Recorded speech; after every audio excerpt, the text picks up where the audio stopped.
ፍጥረቶች የአላህ እጅ ፍጥረቶች ከሆነን እንዴት ልዩነት ሊኖር ይችላል? ምክንያቱም በሱ እጅ ከተፈጠርን ድረስ አሁን ያለ በጸጋ ነው የሚለያዩት እና ደግሞ በአንዳንድ ትእዛዛቶች ይለያያሉ።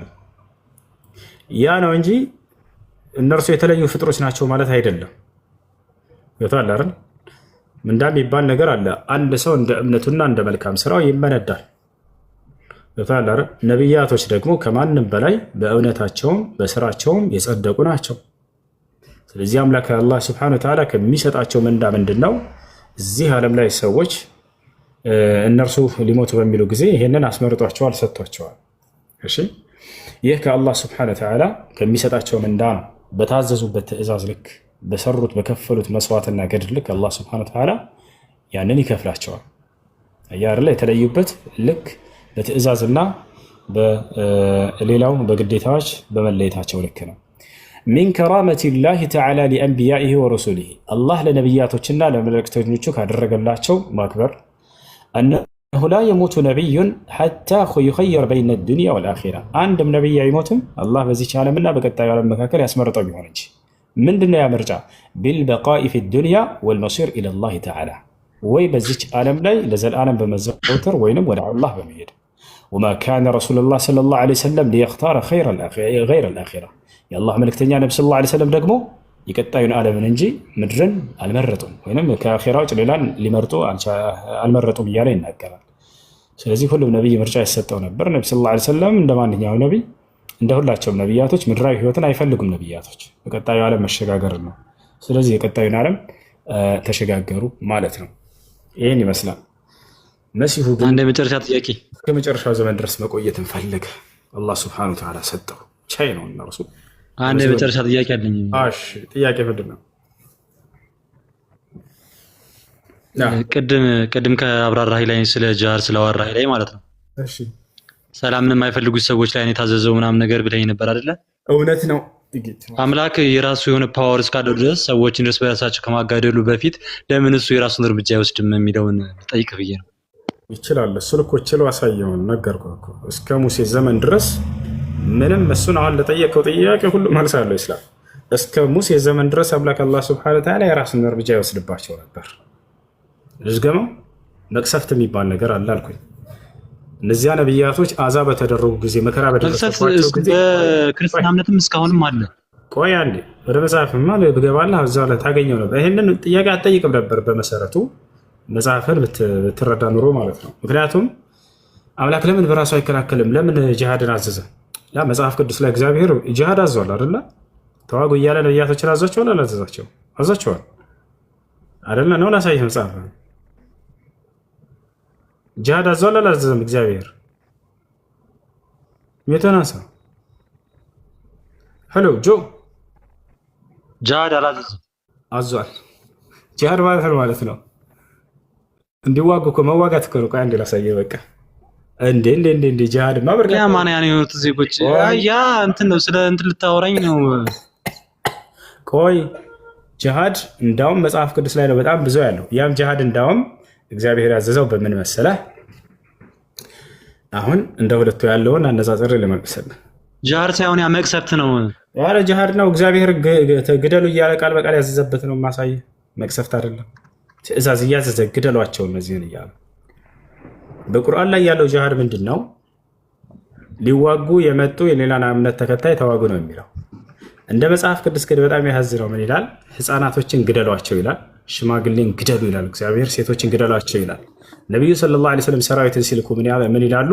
አደራ ህፃናት እንዳትገሉ፣ አደራ ሴት እንዳትገሉ፣ አደራ ሽማግሌ እንዳትገሉ ይላሉ። የሰማይና የምድር ያክል ልዩነት ቃል በቃል አሁን ላሳየህ። እሺ መጽሐፍ ቅዱስ ላይ ምን ይላል? እግዚአብሔር ሴቶችን፣ ሽማግሌን፣ ህፃናቶችን ግደሏቸው ይላል። ነቢዩ ሰለላሁ ዐለይሂ ወሰለም ሰራዊት ሲልኩ አደራ ሴቶችን፣ ሽማግሌን፣ ህፃናት እንዳትገሉ ይላሉ። ውሸት እያሉ ነው ኮሜንት ላይ ላሳየህ። እኔ ከራሴ አንዳች አልናገርም፣ እንዳነበብኩ እናገራለሁ። ንግግሬን ቅን ነው በማስረጃ ከመጽሐፍ ቅዱስ እንጂ ከራሴ አልናገርም። አሁን ቃል በቃል ምንም ሳትደክሙ አንድ ደቂቃ ብቻ ላሳያችሁ። ያ ከዚሁ እያነጻጸርኩ ላሳያችሁ። መጽሐፍ ቅዱስ ላይ እንግባ።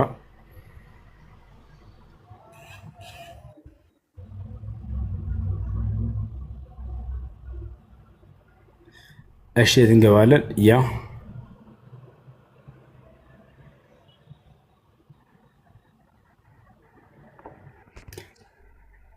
ምንም ወሬ አላወራም። ገለጥ ገለጥ አድርጌ ራሳችሁ ብቻ ታነቡታላችሁ።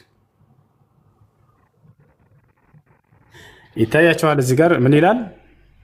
ሽማግሌውን፣ ጎበዝን፣ ቆንጆይቱም፣ ህፃናቶችን፣ ሴቶችን ፈጽማችሁ ግደሉ። ምን አለ? ሽማግሌዎችን፣ ቆንጆችን፣ ጎበዝን፣ ቆንጆይቱን፣ ህፃናቶችን፣ ሴቶችን ግደሉ ይላል። ሽማግሌ፣ ሴቶችን፣ ህፃናትን ግደሉ። ነቢዩ ሙሐመድ ሰለላሁ ዐለይሂ ወሰለም ምን አሉ? ኑ ተመልከቱ። እርሳቸው ምን እንዳሉ ነው ላሳያችሁ። አይደለም ይሄ እኮ እንደዚህ ብለህ ይህችን ቆርጠህ አይደለማ ማውጣት ያለበት። ከላይ መጀመሪያ ብታስነብበኝ ነበራ። ሙሉ መጽሐፍን ብናነበው ይሄን ጥቅስ አይቀይረውም። አንዴ የነብዩ ሰለላሁ ዐለይሂ ወሰለም ንግግር ላሳየህና ወደዚሁ መለሳለሁ። ችግር የለውም። ሙሉ መጽሐፍ አይቀይረውም። ግን እነዛ ሰዎች በምን ምክንያት ነው ይሄ ሊደረጉ የቻሉበት ምክንያት የሚለው ነገር አለ።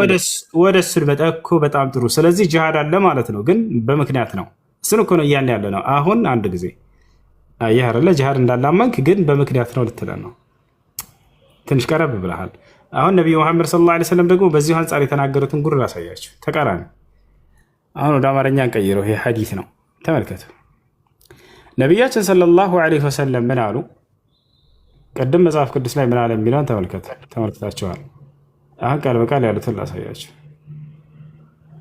እስኪ ወደ አማርኛ ይቀየር።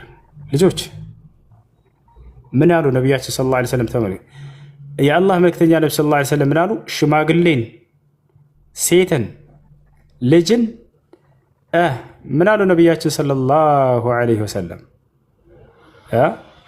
አትግደሉ። ይታያቸዋል እዚህ ጋር ነቢያችን ሰለላሁ ዐለይሂ ወሰለም ምን አሉ? ቆይ አንዴ ላቅልምላችሁ። ይታያቸዋል አይደለ? የአላህ መልክተኛ ነቢ ሰለላሁ ዐለይሂ ወሰለም ምን አሉ? ሽማግሌን፣ ልጅን፣ ሴትን አትግደሉ። ሽማግሌን፣ ሴትን፣ ልጅን አትግደሉ። እግዚአብሔር ምን አለ? ሽማግሌን፣ ሴትን፣ ልጅን ግደሉ፣ ህፃናትን ግደሉ። ያው ይሄ ነው ልዩነቱ። ጂሃድ አለ በእኛም በእናንተም። ነገር ግን ልዩነቱ ምንድን ነው? እዚህ ሴቶችንና ህፃናቶችን ግደሏቸው ይላል፣ እዚያ ጋር እንዳትገሉ እያሉ ነቢ ሰለላሁ ዐለይሂ ወሰለም ያስጠነቅቃሉ። አየኸው? ልጨምርልህ ሌላ አንድ ጊዜ ወደ ላይ ከፍን በል እስኪ። ሌላ ምዕራፍ ላይ ደግሞ መግባለህ። የሰራዊት ጌታ እግዚአብሔር ሲያዝ ተመልከት። የሰራዊት ጌታ እግዚአብሔር እንዲህ ይላል። ስላጠፉት ጥፋታቸው ነው የራሳቸው። በኦሪት ዘመን የገደለ ይገደላል፣ እጀ ቆረጠ ይቆረጣል። ህግ ነበረ በዚህ ዘመን። ህፃናቶች ምን አጥፍተው ነው? ብላቴናዎችንም ግደሏቸው ይላል። ብላቴና ህፃን ልጅ ግደሏቸው። ምን አጥፍተው ነው እነሱ? የኦሪት ህግ አላቸው የራሳቸው። የኦሪት ህዝቦች ህግ አላቸው የራሳቸው። ማነው ያን ህግ ያወጣው? የአዲስ ኪዳኑ ነው ወይስ ሌላ አምላክ? የአዲስ ኪዳኑ አምላክ ነው። እናንተ የአዲስ ኪዳን ህዝቦች ናቸው። ጥሩ። የአሁኑ የአዲስ ኪዳኑ አምላክ ነው ያንን ህግ የኦሪቱን ህግ ያወጣው ወይንስ ሌላ አምላክ ነበር ይዛኔ? እኔ ስለ ብሉይ ኪዳኑ አይደለም እያወራሁ ያለሁት፣ ስለ አዲስ ኪዳኑ ነው። የዛ መጽሐፍ አይደለም እኔም እያወራሁ ያለሁት። ተስማምተን በጣም ጥሩ። እኔም ስለ ሳይሆን እያወራሁ ያለሁት ህጉን ስላወጣው አምላክ ነው። ቆይ ትክክል። እኔም ራሱ ከአንተ ጋር ነው ይስማማለሁ። እኔ ስለ መጽሐፉ ስለ ብሉይ ኪዳን ሳይሆን ጥያቄ ያን ህግ ያወጣውን አምላክ ነው እየጠየኩኝ ያለሁት። የዛሬው የአዲስ ኪዳኑ አምላክህ ነው እዛ ላይ እግዚአብሔር የተባለው ግደሉ ሲል የነበረው ወይንስ ሌላ እግዚአብሔር ነበር? የማን ህግ ነው ሳይሆን የአዛዡ እግዚአብሔር የሚለው ማንን ነው? ያንተን ያልሆነ የአዲስ ኪዳኑ አምላክ ነው ሌላ አምላክ?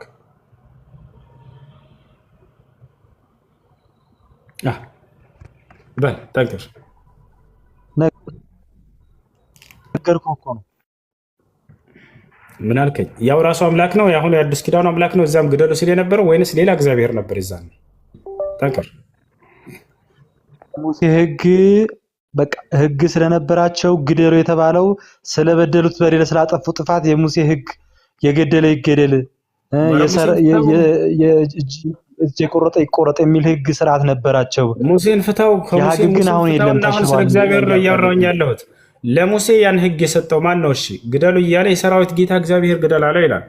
ያ የሰራዊት ጌታ እግዚአብሔር የተባለው አሁን በአዲስ ኪዳን የምታመልከው እግዚአብሔር ነው ወይንስ ሌላ እግዚአብሔር ነበረ? እሱን ነው ጥያቄ።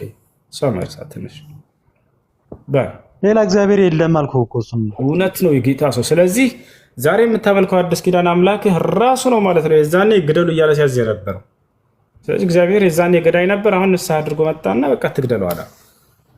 ያስኬዳል ይሄ በፊትም ስለ ሲያስቀድም በደላቸው የነበረው ያው የሚከፈላቸው አዲሱ ነው እግዚአብሔር ነው ስለ አይደለ? ጥፋታቸው ስላጠፉት ጥፋት የሚከፍላቸው ነው። በጣም ጥሩ። ስላጠፉት ጥፋት ከሆነ ቀጣይ ወረድ ብዬ በጠይቅህ አትመልሰውም። ስላጠፉት ጥፋት ነው ብለኛል አይደለ? በቃ እንደሱ ከሆነ እንመልከት። ግደሉ የሚለው ትዕዛዝ የመጣው ስላጠፉት ጥፋት ከሆነ እዚያው ላይ እንመልከተው። እዚያው ላይ ምን ይላል እግዚአብሔር? ሕፃናቶችን ሴቶችን ግደሉ ካለ በኋላ አህያንም ግደሉት ይላል። አህያ ምን አጥፍተው ነው ግደሉ የሚል ትዕዛዝ ይወጣበት? እሷን ተመልሳታለህ። አንዴ ላሳየህ። እዚያው ላይ የረከሰች ስለሆነ የእነሱ ሁሉ እርኩስ ስለነበረ ነው። ኃጢአትን ስለሰሩ ነው ግደሉ የተባለው ብለሃል። የአህያን ኃጢአት ትነግረናለህ። ረግጧቸው ነው አይደለም። የእነሱ የሆኑ ገንዘባቸው፣ ንብረታቸው፣ ሁሉ ነገር የረከሰ ነገር ነበረ። ተው ንጹሐኖችን ግደሉ የሚል የዲያብሎስ ነው ብሏል ኢየሱስ ክርስቶስ ሲናገር። አሁን እዚህ ቦታ ላይ ምን ይላል? ኢየሱስ ክርስቶስ ንጹሐኖችን ግደሉ አይልም። የረከሱ ስለነበሩ እርኩሳን መናፍስት የርኩሶች ስለነበሩ ነው ይገደሉ ያሉ። አዳምጥ እባክህን። አይደለም ግደሉ የተባለው ኃጢአትን ስለሰሩ ነው ብለህናል። እሺ ሰዎቹን ተቀበልንሽ። ነገር ግን ቢስክኑ አህያ፣ አሁን አህያ ምን ያውቃል? የሚገርምህ ግደሉ የተባለውን እዚህ ሳኦል አልገልም ብሎ እምቢ አለ። አዘነላቸው። ሲያቸው ጊዜ እነዚህን እንዴት እገላለሁኝ አለ። እግዚአብሔር ግደል ብሎታል። ከዚያ እግዚአብሔር ተቆጣ። ለምን አልገደልክም ብሎ ሰውየው ተሽሎ እኔ አልገልም እነዚህም ብሎ ተቆጠበ። ወላሂ በጣም የሚገርም እኮ ነው። ከአምላክ ሰውየው ተሽሎ ማለት ነው። እኔ አልገልም፣ አሁን ህፃናቶችን ግደሉ ብሏል። ሳኦል ይህን ትእዛዝ ከፈጸመ በኋላ እግዚአብሔርን እነዚህን እንስሳት እንዴት እገላለሁ ብሎ ሳይገልተዋቸው እግዚአብሔርም ተጸጸተ ሳኦልን በማንገሱ በእስራኤል ምድር ላይ ይላል መጽሐፉ። ተጸጸተ እግዚአብሔር። እንዴት ይህንን ንጉሥ አደረግኩኝ? ግደል ያልኩትን እኮ እንስሳቶችን ሳይገድል ቀረ ብሎ ተናደደ እግዚአብሔር። ሰውየው እንዴት እገላለሁ ብሎ እንስሳቶቹ አዘነ። በቃ ላሳየ ይሄን ጉድ እግዚአብሔር ተጸጸተ ይሄንን በማንገሱ ይላል። ምን ትላለህ? አምላክ ሲጸጸት እንዴት ይሄን ንጉሥ አደረግኩኝ ብሎ መጸጸት የምን ባህሪ ነው? የፍጡር ነው። ፍጡር ወደፊት የማደርገውን ስለማላውቅ እኔ መልካም መስሎኝ አደርግና ወስንና ያ ነገር እንደፈለግኩት ሳይሆንልኝ ሲቀር እናደድና እጸጸታለሁኝ። ባላደረግኩ ይሄን ነው ባልሾምኩ ትላለሁኝ። ይሄን እግዚአብሔር ይላል መጽሐፍ ቅዱስ ላይ። ሳኦልንም በእስራኤል ላይ አውዱ እንደዚህ አይደለም፣ ፍቹ እንደዚህ አይደለም። በደረቅ አማርኛ የሚፈታ ቃል አሳይ። እንግዲህ ቃል በቃል ላሳይ፣ ችግር የለው። እኔ ከራሴ አንዳች አልናገርም። ቃል በቃል ሳይሆን አውድ አለው፣ ፍች አለው። ተጸጸተ ማለት ታበየ ማለት አይደለም ነው የምልህ። እሺ ለምንድን ነው የተጸጸተው? መጽሐፍ ቅዱስን የምትፈታው በደረቅ አማርኛ አይደለም። በቃ ፍታለን። እሺ በእርጥብ አማርኛ ለምንድን ነው የተጸጸተው እግዚአብሔር እዛ ላይ? ምክንያቱም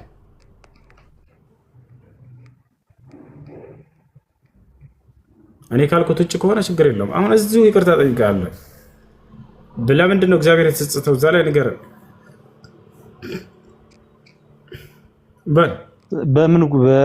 በምን ጉዳይ? አሁን በተናገርኩት ለምንድን ነው እግዚአብሔር የተጸጸተው? ብዙ ቦታ ላይ ይጸጸታል እግዚአብሔር። ነገራችን ላይ ድገመው እስኪ በደምብ ሳታዳምጠኝ ነው እንዴ? ተሳስተሃል አልከኝ።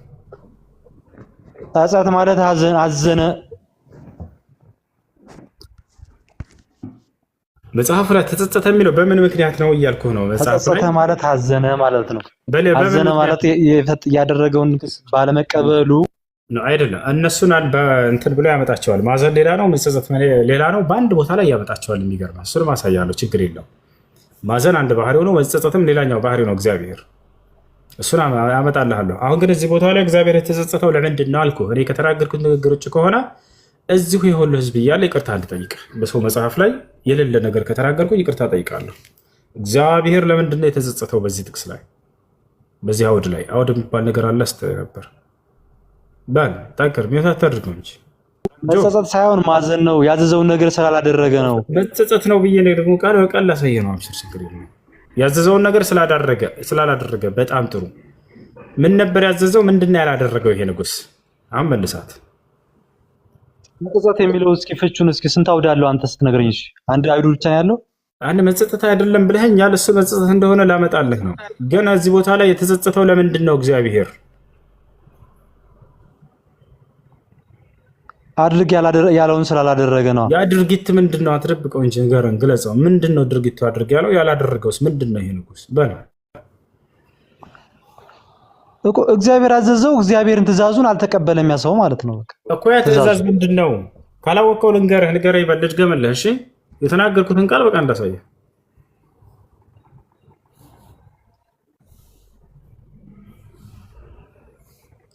እሺ እንግዲህ እንዳልኳችሁ እግዚአብሔር ምን አለ? ከቀድሞ ከመጀመሪያ የሰጠው ትእዛዝ ምንድነው? ያመናገር አልፈልግም። እግዚአብሔር ምን አለ? ሴቶችን ግደሏቸው አለ። ህፃናቶችን ግደሏቸው አለ። ብላቴናዎችን ግደሏቸው አለ። አህያን ግደሉት አለ። ምስኪኑ አህያ አሁን አህያ ከኋላ ብትወቃው እንደፈለክ እንደው ወይ አቤት ብሎ እኮ የሚሄድ እንስሳ ነው።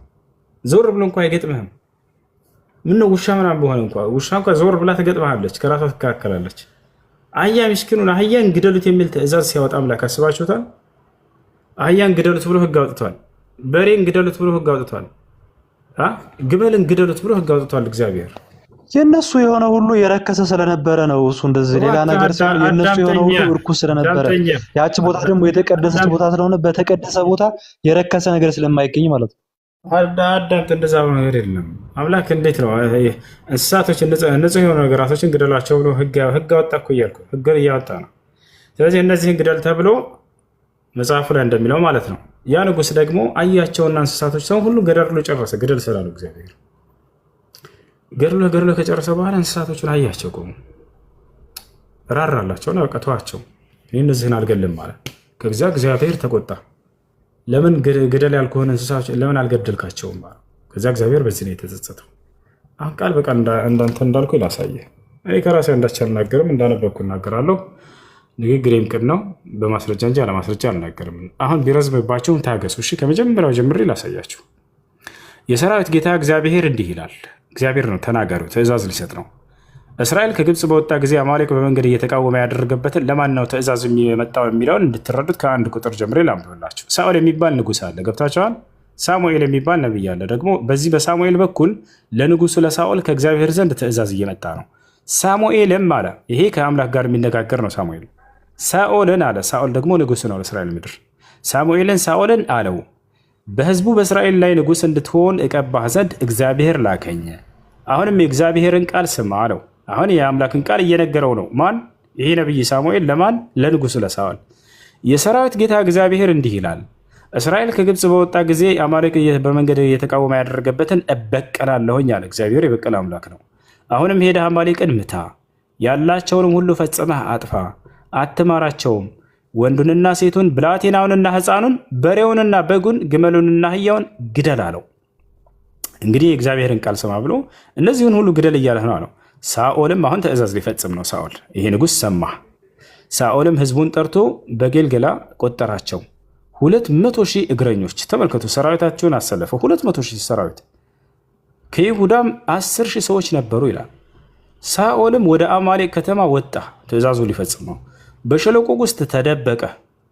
ተመልከቱ፣ በሸለቆ ውስጥ ተደበቀ። ሳኦል ቄናውያንም ተነስታችሁ ሂዱ፣ ከግብፅ በወጡ ጊዜ ለእስራኤል ልጆች ቸርነት አድርጋችኋልና ከአማሌቅ ጋር እንዳላጠፋችሁ ከመካከላቸው ውረዱ አላቸው። ቄናውያንም ከአማሌቃውያን መካከል ሄዱ አለ። ምክንያቱም አማሌቃውያንን ሊገድል ነው እግዚአብሔር ባዘዘው መሰረት። የአማሌቅንም ንጉሥ አጋግን በሕይወቱ ማረከው፣ ህዝቡንም ሁሉ በሰይፍ ስለት ፈጽሞ አጠፋቸው አለ። በማን ትእዛዝ? እግዚአብሔር ሂድና አጥፋ ግደል ስላለው እንዳለ ህዝቡን ሁሉ አጠፋቸው። ተደብቆ ያ ጀማዓ ተመልከቱ። ቢያንስ እኮ ጠላትን ስትገጥም ጊዜ ነውር እኮ ነው ወላሂ ላዚም፣ ተደብቀህ መግደል አይቻልም። ነቢዩ መሐመድ ሰለላሁ ዐለይሂ ወሰለም በስነ ስርዓት በጦር ሜዳ ላይ ተገናኝተው ካልሆነ በስተቀር የፍራታቸው ብዛት ይኸው ተደብቆ ነው ሂዶ ያጠፋቸው ህዝቡን ሰብስቦ። ነገር ግን ሳኦልና ህዝቡ ለአጋግ ለተበረጡትም በጎችና በሬዎች፣ ለሰቡትም ጥጆችና ጠቦቶች፣ ለመልካሞችም ሁሉ ራሮላቸው አዘን። ይሄ ንጉሥ እንስሳቶችን አልገልም አለ። ፈጽሞ ሊያጠፋቸው አልወደደም። ራራላቸው፣ አዘነላቸው ንጉሱ ማለት ነው። እግዚአብሔር ግን አጥፋ ብሎታል። አሁን በዚህ እግዚአብሔር ሊናደድበት ነው። ለምን አልገደልክም ብሎ ራሮላቸው የሳኦል ሰራዊቶች ማለት ነው። ለእንስሶቹ ሁሉ ፈጽሞ ሊያጠፏቸውም አልወደዱም። ነገር ግን ምናምንቴና የተናቀውን ሁሉ ፈጽሞ አጠፉት አለ። ከዚያ በኋላ ምን አለ? የእግዚአብሔርም ቃል አሁን እግዚአብሔር ተናዶ ተቆጥቶ ሊናገር ነው። የእግዚአብሔርም ቃል ሳኦል እኔን ከመከተል ተመልሷልና፣ ያ ማለት ትእዛዜን አልፈጸመም አልገደለም እያለ ተቆጥቶ ነው እግዚአብሔር።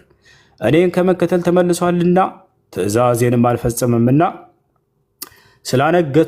ስላነገስኩት ተጸጸትኩ ብሎ ወደ ሳሙኤል መጣ አለ። ያልፈጸመው ትእዛዝ ምንድነው? እነዚያን እንስሳት ራርቶ አልገደልም በማለቱ ተናደደ እግዚአብሔር። ተጸጽቻለሁኝ ብሎ ወደ ሳሙኤል የእግዚአብሔር ቃል መጣ። ሳሙኤልም ተቆጣ፣ ሌሊቱን ሁሉ ወደ እግዚአብሔር ጮኸ። ሳሙኤልም በነጋው ልክ ሲነጋ ማለት ነው ሳኦልን ለመገናኘት ማለደ። በጠዋት ሄደ ሳሙኤል ይሄ ነቢይ። ሳኦልም ወደ ቀርሜሎስ መጣ። እነሆም የመታሰቢያ አምድ ባቆመ ጊዜ ዞሮ አለፈ፣ ወደ ገልገላም ወረደ የሚል ወሬ ለሳሙኤል ደረሰለት። ሳሙኤልም ወደ ሳኦል መጣ። ሳኦልም አንተ ለእግዚአብሔር የተባረክ ሁን፣ የእግዚአብሔርን ትእዛዝ ፈጽሜያለሁ አለ። ተመልከቱ፣ እኔ ያለኝን ሁሉ አድርጌያለሁ እያለ ነው ይህ ንጉሥ ለሳኦል። ሳኦል እንደዛ እያለ ነው ለማን? ለሳሙኤል ለነቢዩ እንደዚያ ነው። ሳሙኤልም ይህ በጆሮዬ የምሰማው የበጎች ጩኸትና የበሬዎች ግሳት ምንድን ነው አለው። ለምን እነዚህን እኮ አልገደልክም እያለው ነው። ሳኦልም ሕዝቡ ለአምላክ ለእግዚአብሔር ይሰዋቸው ዘንድ መልካሞችን በጎች በሬዎች አድነዋቸዋል፣ ከአማሌቃውያን አምጥተዋቸዋል፣ የቀሩትንም ፈጽመን አጠፋን አለው። ሳሙኤልም ሳኦልን ቆይ፣ እግዚአብሔር ዛሬ ሌሊት የነገረኝን ልንገርህ አለው። እርሱም ተናገር አለው ይሄ ንጉሥ። ሳሙኤልም አለ በዓይንህ ምንም ታናሽ ብትሆን ለእስራኤል ነገዶች አለቃ አልሆንህምን? እግዚአብሔርም በእስራኤል ላይ ንጉሥ ትሆን ዘንድ ቀባህ። እግዚአብሔርም ሄደህ ኃጢአተኞችን አማሌቃውያንን ፈጽመህ አጥፋቸው፣ እስኪጠፉም ድረስ ውጋቸው ብሎ በመንገድ ላከህ። ለምርኮ ሳስተህ ለምን የእግዚአብሔርን ቃል አልሰማህም? ለምንስ በእግዚአብሔር ፊት ክፉ ነገር አደረግካ ነው። ሳኦልም ሳሙኤልን የእግዚአብሔርን ቃል ሰምቻለሁ፣ እግዚአብሔርን በላከኝ መንገድ ሄጃለሁ፣ የአማሌቅን ንጉሥ አጋግን አምጥቻለሁ፣ አማሌቃውያንን ፈጽሜ አጥፍቻለሁ። ይህ ሁሉ የእግዚአብሔር ትእዛዝ ነበር። ሕዝቡ ግን ለአምላክ ለእግዚአብሔር በገልገላ ይሰዉ ዘንድ ከእርሙ የተመረጡትን በጎች እና በሬዎች ከምርኮው ወሰዱ አለው። ሳሙኤልም በውኑ የእግዚአብሔርን ቃል በመስማት ደስ እንደሚለው እግዚአብሔር በሚቃጠልና በሚታረድ መስዋዕት ደስ ይለዋልን? እነሆ መታዘዝ ከመስዋዕት ማዳመጥም ከአውራ በግ ስብ ከማቅረብ ይበልጣል። አመፀኝነት እንደ ሟርተኛ ኃጢአት፣ እልከኝነት ጣዖትና ትራፊንም እንደ ማምለክ ነው። የእግዚአብሔርን ቃል ንቀሃልና እግዚአብሔር ንጉሥ እንዳትሆን ናቀህ አለ። ሳኦልም ሳሙኤልን ሕዝቡን ስለፈራሁ ቃላቸውንም ስለሰማሁ የእግዚአብሔርን ትእዛዝ የአንተን ቃል በመተላለፍ በድያለሁ። አሁንም እባክህ ኃጢአቴን ይቅር በለኝ፣ ለእግዚአብሔርም እሰግድ ዘንድ ከእኔ ጋር ተመለስ አለው። ሳሙኤልም ሳኦልን የእግዚአብሔርን ቃል ንቀሃልና እግዚአብሔርም በእስራኤል ላይ ንጉሥ እንዳትሆን ንቆሃልና ከአንተ ጋር አልመለስም አለው። ሳሙኤልም ሊሄድ ዘወር ባለ ጊዜ ሳኦል የልብሱን ጫፍ ያዘ፣ ተቀደደም። ሳሙኤልም እግዚአብሔር የእስራኤል መንግስት ዛሬ ከአንተ ቀደዳት፣ ከአንተም ለሚሻል ጎረቤት አሳልፎ ሰጣት። የእስራኤል ኃይል እንደ ውሃ የሚጸጸት አይደለምና አይዋሽም አይጸጸትም አለው። እርሱም በድያለሁ፣ አሁን ግን በሕዝቤ ሽማግሌዎች ፊት በእስራኤል ፊት እባክህ አክብረኝ፣ ለአምላክ ለእግዚአብሔር እሰግድ ዘንድ ከእኔ ጋር ተመለስ አለው። ሳሙኤልም ከሳኦል በኋላ ተመለሰ፣ ሳኦልም ለእግዚአብሔር ሰገደ። ሳሙኤልም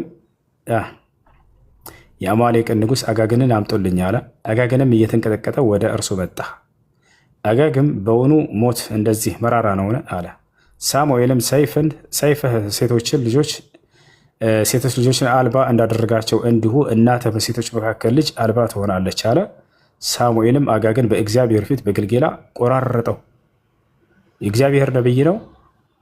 ይሄንን ንጉሥ ቁርጥርጥ አድርጎ ገደለ፣ ያው ቆራረጠው አለ። ሳሙኤልም ወደ አርማቴም ሄደ። ሳኦልም ወደ ቤቱ ወደ ጊአብ ወጣ። ሳሙኤልም እስከ ሞተበት ቀን ድረስ ሳኦልን ለማየት ዳግመኛ አልሄደም። ለምን? ሳሙኤልም ለሳኦል አለቀሰ፣ እግዚአብሔርም በእስራኤል ላይ ሳኦልን ስላነገሰ ተጸጸተ። እግዚአብሔር ተጸጸተ ሳኦልን በማንገሱ። ለማንኛውም ይሄ ነው። ጨረስካ? ጨርሻለሁ። እነዛ ሰዎች እርም ነው የተከለከሉ፣ በቃ ኃጢአተኞች ግብረ ሰዶማውያኖች ስለነበሩ የነሱ የሆነ ሁሉ የረከሰ ስለነበረ እነሱ ደግሞ የነሱን ንብረት ለመስዋዕትነት ነው የወሰዱት። እሺ፣ ግብረ ሰዶማውያን የነሱ የሆነ ሁሉ እርም ነው እንዳትነኩ ተብለዋል። ግብረ ሰዶማውያን ናቸው የሚለውን ማስረጃ ቅድም አንተ እያጣቀስክ ስታስረዳኝ የነበረው እኮ እኔ ማስረጃ አልጠየቅኩም። አሁን ማስረጃው እጅ ላይ ስለሌለ እኮ ነው ይሄን ያልኩህ። ግን ግብረ ሰዶሞች አይሆኑ ግን እርም ነበር፣ ምናምንቴ ናቸው። በቃ የሚሰሩት ስራ ምናምንቴ ነበረ።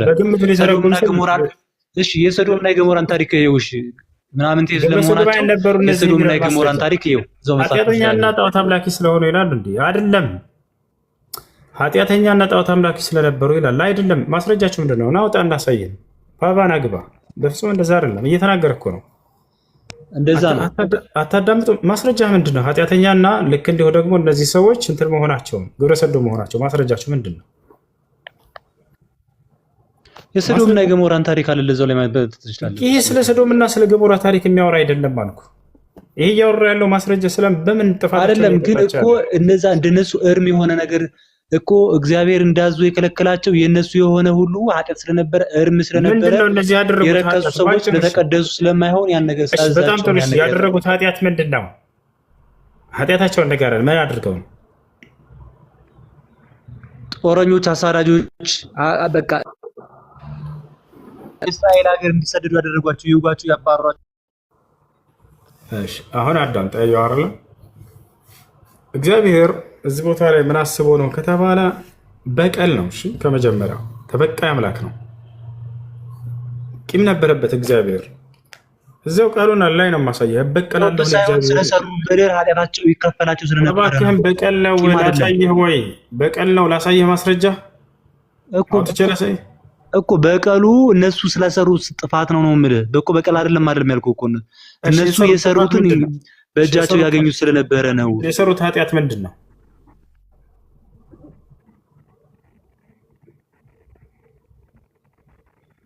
መልስ እንጂ የሰሩት ኃጢአት ምንድን ነው?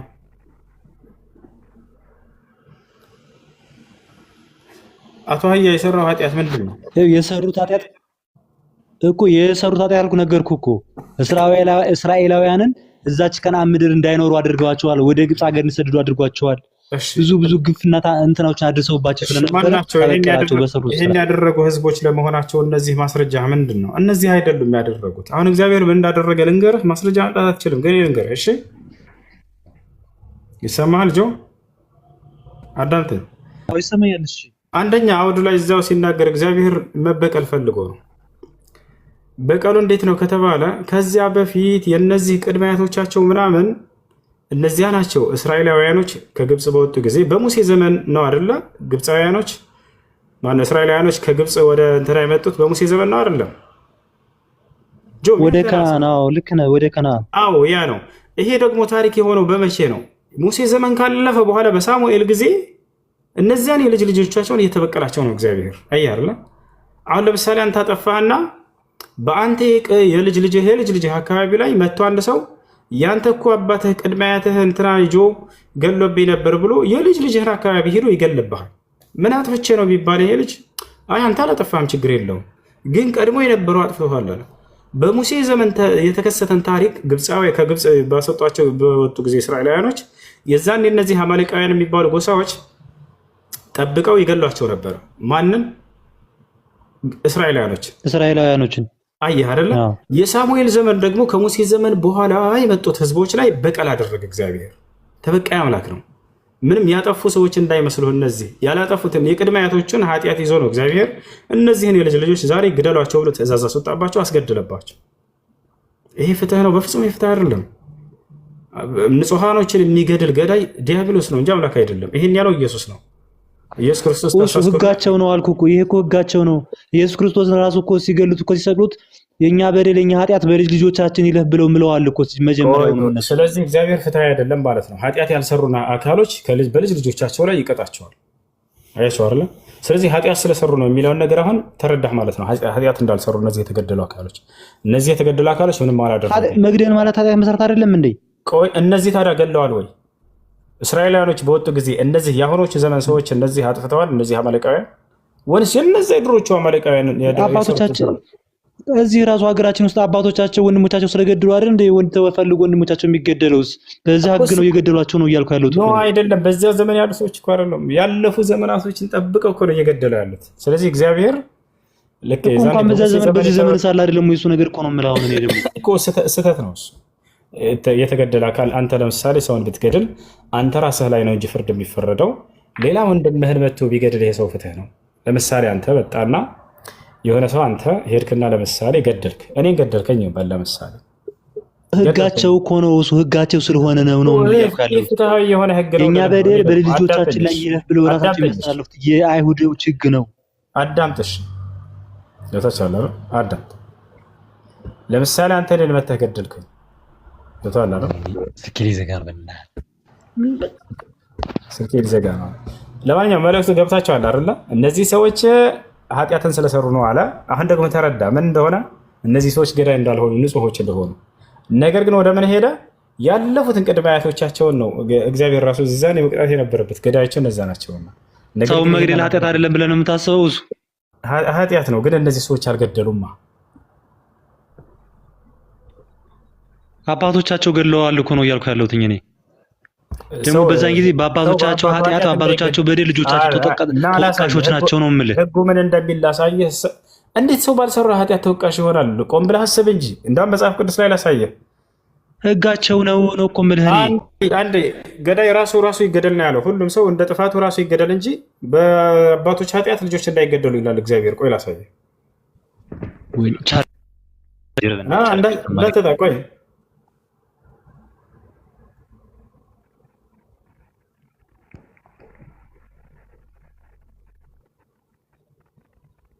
ላ ዩቅተል አልአብና።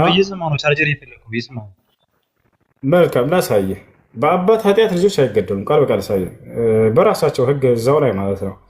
ዘዳግም 24:16 አንዴ ላሳየህ።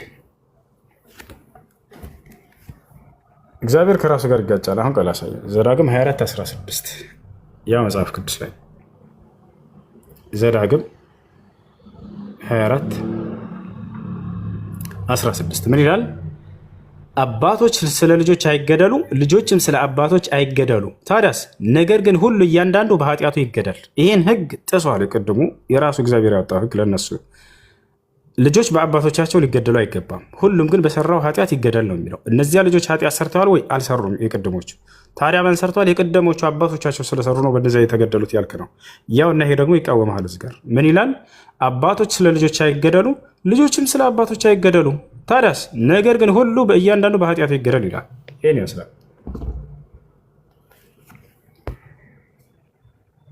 ወረድክ፣ ሄደ፣ የጌታ ሰው ሄደ። እሺ ጊዜ ደኛ ሰላም፣ እንዴት ነሽ? ምንም እንዴት ነህ? ሄሎ ሄሎ። ይህን ይመስላል። ለማንኛውም እኔ ልቀጥል። 3 ጥያቄ ነበረ። እሺ ጥያቄ አንድ ነው። አሁን ያነሳው ላይ አክቹአሊ እንትን መገደላቸው የሆነ ግልጽ ያልሆነ ነገር ይኖራል ብዬ አስባለሁ እንጂ ማንም ሰው ያለ ጥፋቱ ይገደላል የሚል እኔም ሀሳቡ አልስማማበትም። ሰው የሆነ ያልገባን ታሪክ ይኖራል ብዬ አስባለሁ። አጭር ነው ብዬ ነው የማስበው። አይዶን ነው ግን እርግጠኛ ነኝ ደስታ አሁን በደንብ አድርጋ አስተውላ አዳም ከመጀመሪያው ዱን ተከተልና ስታነበው ጊዜ ይገባል። እግዚአብሔር ይህን ያደረገው በቀል እንደሆነ ይናገራል። ከመጀመሪያው እበቀላለሁኝ አለ። የሚበቀለው ለማን ነው? ለእስራኤላውያኖች ነው። ገብቶሃል አይደለ? ያ የመቼ ታሪክ ነው ከተባለ ከግብፅ እስራኤላውያኖች በወጡ ጊዜ አማሌቃውያን መንገድ ላይ እያደረጉ የተቃወሙትን እበቀላለሁኝ አለ። አሁን ወደ መለስ ብሎ እየመለሰ ነው። አሁን ታሪኩ መቼ እንደተከሰተ ለዚያ ስራቸው ሊበቀላቸው ለአሁኖቹን የሚበቀለው ማንን ነው? በሳሙኤል ዘመን የነበሩ ትውልዶችን ነው፣ አማሌቃውያንን። በመቼ ታሪክ ለተከሰተ ከግብፅ በወጡ ጊዜ እስራኤላውያኖች ከግብፅ የወጡት በማን ጊዜ ነው? በሙሴ ጊዜ ነው አይደለም? ወይንስ በሳሙኤል ጊዜ ነው? ደስታ በሙሴ ጊዜ ነው አይደለ? አዎ በሙሴ ጊዜ ነው። አዎ። ስለዚህ በሙሴ ጊዜ የተከሰተውን ታሪክ አንስቶ እግዚአብሔር በሳሙኤል ጊዜ ከዓመታቶች በኋላ መጣና ተበቀላቸው እነዚህ ሰዎች። ለምን? አባቶቻቸው የዛኔ በሙሴ ተመልከት፣ ይሄ ሁሉ ከብዙ ዓመታት በኋላ መጣና እነዚህ ሰዎች የቅድመ አባቶቻቸው እስራኤላውያኖችን መንገድ ላይ ተቃውመው ገድለዋቸዋልና ስለዚህ እኔ ደግሞ ዛሬ ገድላቸዋለሁ ብሎ ይህን እያደረገ ነው ያለው። ለማንኛውም ወደ ጥያቄ ገባ። ኦኬ እሺ። አይ ሁለት ደግሞ እዚህ ላይ ትንሽ ኤምፈሳይዝ ስታደርጉ የነበረው አህያ እንኳን እያልክ ነበርና እሱ ጋር ትንሽ አልስማማም። ጥያቄ ገና አልደረስኩም። የቅድሙን ሀሳብ እየገለጽኩ ስለሆነ አህያ እንኳን እያልክ ነበርና ሰው እንኳን እየተገደለ አህያ የመገደሉ ነገር ያን ያክል የሚገርም ነገር አይደለምና እሱ ጋር እንዴት እንደሚገርም ነገር አድርገው ነበር። እሱ እንዴት እንደሚከብድ ልንገርህ። የአህያ ከሰው የአህያ ነው እንደሚከብድ እንዴት እንደሆነ ልንገርህ። ሰው አይምሮ አለው አይደለ? ጥፋትን ቢያደርግ አገናዝቦ አስቦ የሚያደርግ ነው እሱ። ስለዚህ እርሱ ቢቀጣ የሚደንቅ አይደለም። ገብቶሃል አይደለ? ነገር ግን አህያው ይገደል የሚል ትዕዛዝ ማውጣት አይምሮ የሌለው ነገር፣ በፈቃዱ መርጦ የማይሰራ የሆነን አካል ግደሉት የሚል ህግ ማውጣት፣ ይሄ ነው በጣም የሚያስደንቀው በአምላክ ላይ። ነቢያችን ሙሐመድ ሰለላሁ ዐለይሂ ወሰለም እንደሚሉ ታውቃለህ? ሰራዊትን ሲልኩ አደራ እንስሳቶቻቸውን እንዳትነኩባቸው የጠላትን ይሉ ነበር። እንስሳቶቻቸውን እንዳትነኩ፣ እንስሳት ብቻ አይደለም እርጥብ ዛፎቻቸውንም እንዳትነቅሉባቸው ጥላዎቻቸውን ብሎ ያስጠነቅቁ ነበር። ነገር ግን ሰይፍ ይዞ ሊዋጋ የተጋረጠን አካል እርሱን ነው የምትጋደሉት። አለቀ። ፈቃቲሉ መን ከፈረ ቢላህ ወላ ተቅትሉ ሸይኸን ከቢራ ወላ እምረአተን ወላ ቅሲሰን። ሀታ ቀሳውስቶችን መነኩሴዎችን እንዳትገሉ። ምንድናት እቺ ትንሽ መነኩሴዎች የሚቀመጡበት ከሰው ገለል ያለ ምን ነበር ሰሙ ነገር? መነኩሴዎች ገዳም አለ አይደል? በገዳም ውስጥ የሚገኙ መነኩሴዎችን እንዳትገሉ እያለ ያስጠነቅቃሉ። የሚገርመው ይሄ ነው እስልምና። ከሃዲዎች ናቸውና ብላችሁ መንገድ ላይ ብታገኟቸው አደራ ተጠንቀቁ፣ እንዳትነኳቸው ይላሉ። በገዳም ውስጥ የሚገኙ ቀሳውስቶችን እንዳትነኩ ይላሉ። እንስሳቶቻቸውንም እንዳትገሉባቸው፣ ሴቶቻቸውን እንዳትገሉባቸው፣ ህፃናቶቻቸውን እንዳትገሉባቸው። ነገር ግን እግዚአብሔር ምን ያደርጋል? እንስሳቶቻቸውን ሳይቀር ሁሉ ግደሉባቸው ይላል። እንግዲህ እንስሳት ሊያገናዝብ የማይችል ነገር ነው። ግደሉት የሚል ህግ አይወጣም። በሌላም ቦታ ላይ በነገራችን ላይ እግዚአብሔር እዚህ ብቻ ላይ ሳይሆን በእንስሳት ላይ ግደሉት የሚል ህግ ያወጣል። መጽሐፍ ቅዱስ ላይ ምን ያለ መሰለህ? እግዚአብሔር አንድ በሬ ሰውን ወግቶ ከገደለ ይሄ በሬ ተወግሮ ይገደል ይላል። በሬው ተወግሮ ይገደል የሚል ህግ አለ። አስበው፣ በሬ በፈቃዱ ነው የሚያደርገው። ኃጢአት ባደረገ ሰው ላይ ነው አይደል የአምላክ ፍርድ ሊሆን የሚገባው። ኃጢአትነትን መረዳት የሚችል ፍጡር መሆን አለበት። ሰው ለምሳሌ የኃጢአትን ኃጢአትነት ይረዳል። ኃጢአት ብሎ ማለት አምላክ በነቢያት በኩል የከለከለውን ክልከላ መተላለፍ ማለት ነው። ይሄ ነው አይደለ? የዛኔ ንጹህ አእምሮ ኑሮት ይህ አካል ለአቅመ አዳም ለአቅመ ሔዋን ደርሰው የሚያገናዝቡ ሆነው ቢተላለፉ ኃጢአትን አደረጉ ይባላል። ነገር ግን እንስሳት ይሄንን የማገናዘብ አቅም አላቸው ወይ? የላቸውም። ግን ፍርድ ወጥቶባቸዋል በእነርሱ ነው። በሬን ግደሉት የሚል ህግ አውጥቷል እግዚአብሔር። ለምን? ሰውን ወቅቶ ከገደለ የገደለ ይገደል በሚለው ሰው ሰውን ቢገድል ይገደል አለና በሬም ሰውን ቢገድል ይገደል ተወግሮ ብሎ ህግ አውጥቷል። በሬ ራሱ ማለት ነው ህግ አለበት። አላህ ይመስታል። አሁን ወደ ጥያቄ ግባ። ኦኬ እሺ፣ ሁለት ጥያቄ ነው ያለኝ። የመጀመሪያው ከቁርአን አወራረዱ ጋር የተያያዘ ነገር ነው። ከርዕስ ወጣ ምናምን እንዳትለኝ እንጂ አብሽር፣ ደስ ያለን ጥያቄ ጠይቅ እንዳትፈራ። እሺ፣ የመጀመሪያው ጥያቄ ቁርአን አወራረዱና በነቢዩ አሁን ብዙ ነቢያቶች አሉና ከነዚህ ነቢያቶች ነቢዩ መሐመድ ጋር የወረደው አወራረድ ኪታቡ ለየት ያለ ነው ስል ብዙዎቹ በቃል ነው የሚደርሳቸው፣ እሱ ጋር በጽሁፍ ሆነ። እስከ ዛሬ ለምን በነዛኞቹ በፊት ያለፉት ነቢያቶች ጋር በኪታቡ ወርዶ ቢወርድ ኖሮ ለምን እዚህኛው ላይ ተመረጠ? ለምን ነቢዩ መሐመድ ጋር በኪታብ መጣ የሚለውን ለየት አለ። ከነዚሁ ከመጡት ነቢያቶች እሱ ለየት ስላለ ለምን አስፈለገ? አንደኛ ምክንያቱም የመጀመሪያ ጥያቄ እሱን ልመልስና ወደ ቀጣይ እንሄዳለን። እሺ፣ ነገሩ እንዳልከው አይደለም። እሺ፣ በቃል ነው የመጣላቸው ለእርሳቸው በቃል ነው የመጣላቸው። አመጣጡ እንዴት ነው ከተባለ ከአምላክ በመልአክ በኩል ከዚያ ለእርሳቸው ከዚያ ነቢ ሰለላሁ ዐለይሂ ወሰለም ሰሃቦቻቸውን ምድር ላይ ጻፉ አሏቸው። በዚህ መልኩ ነው።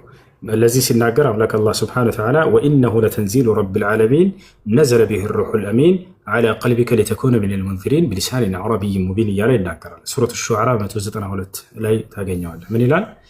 ይህ ቁርአን ከዓለማቱ ጌታ የተወረደ ነው። ማን አወረደው? ታማኙ መንፈስ መልአኩ ጅብሪል ወይንም ገብርኤል አወረደው። ዐላ ቀልቢከ በአንተ ልብ ላይ የሚወረደው መጽሐፉ ሄዶ ልብ ላይ ቁጭ ሳይሆን በቃል ደረጃ ነው በልባቸው ላይ ያነበበላቸው የነገራቸው እና አላህ ስብሐነሁ ወተዓላ በቃል ደረጃ ነው ያወረደላቸው።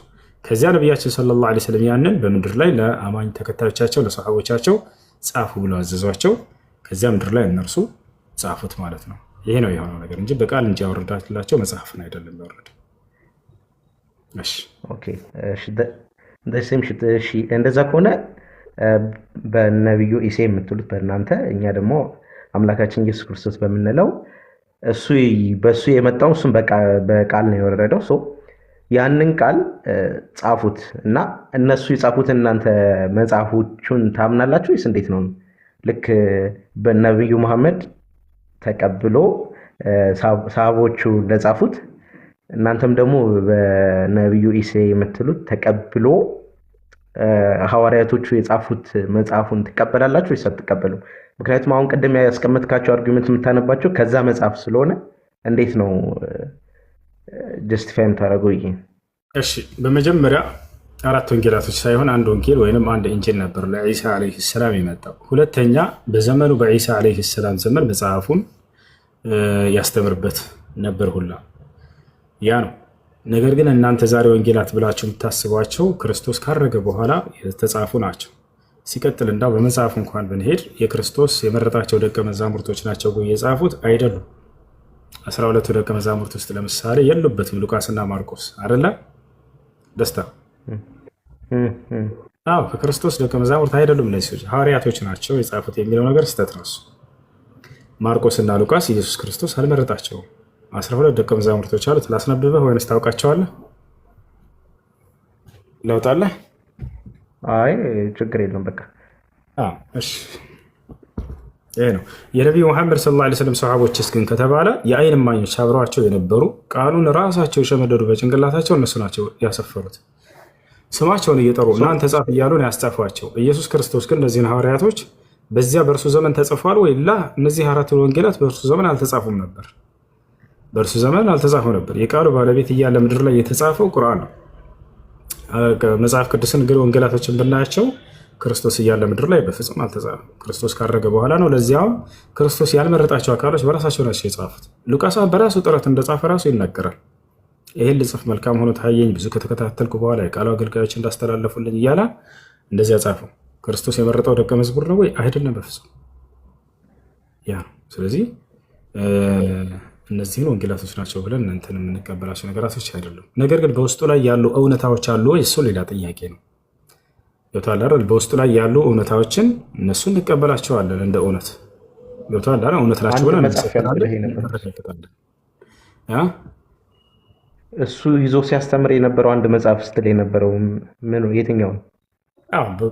ያ ለመሲሁ ለዒሳ ዓለይሂ ሰላም በቀጥታ ከአምላኩ ዘንድ የተሰጠው ቃል አለ።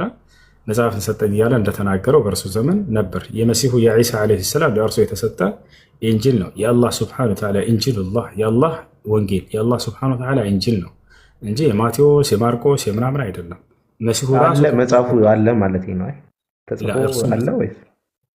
እርሱ መጽሐፉ አለ ወይ የሚለውን አንዴ ልመልሰልህ። በእኛ ዘንድ አሁን በአሁን ጊዜ ማግኘት ትችላላችሁ የእርሱን ኢንጂል ወይም የእርሱን የዒሳ ዓለይሂ ሰላም የተሰጠውን ወንጌል ብሎ ማለት ለዒሳ ከአላህ ዘንድ የተሰጠው ወንጌል ማለት ለዒሳ ከአላህ ዘንድ የተወረደ አስተምሮ ማለት ነው አይደለ? ደስታ ከአምላክ ዘንድ የተወረደለት አስተምሮ ያን አምላክ አላህ ስብሐነሁ ወተዓላ ለነብዩ ሰለላሁ ዐለይሂ ወሰለም በቁርአን ላይ ጥቅልል አድርጎ ሰጣቸው። የቀደሙትን የነቢያትን ሁሉ አስተምሮ በእጃችን ላይ ይገኛል። በቁርአን ላይ የዒሳ ዓለይሂ ሰላም አስተምሮች ማለት ነው። ኢንጂል ብሎ ማለት ለእርሱ የተሰጠው ያ አምላክ አላህ ስብሐነሁ ወተዓላ እንዲያስተምር የሰጠው ቃል ነው አይደል? መሲሁ ምን አስተማረ የሚለውን አላህ በቁርአን ላይ እንዳለ ተረከው።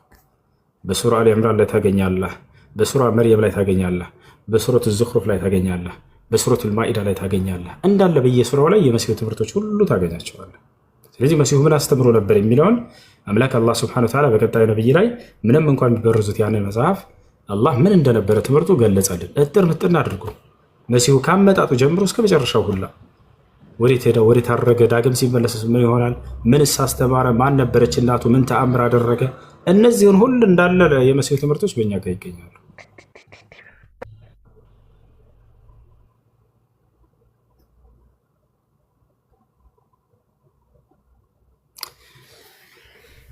እሺ ይህን ይመስላል። በስተመጨረሻ ደግሞ ቁርአን እንቀራለን። በሱዳንኛ ድምፅ ትንሽ እንቀራለን። ከዚያም በኋላ እንቅልፍ እንተኛለን። አሁን ስናየው አንድ ሰዓት ከሩብ ሆኗል በዱባይ። ትንሽ ቀራርተን እንቅልፍ እንተኛለን።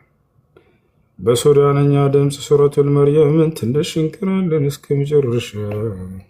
መጨረሻ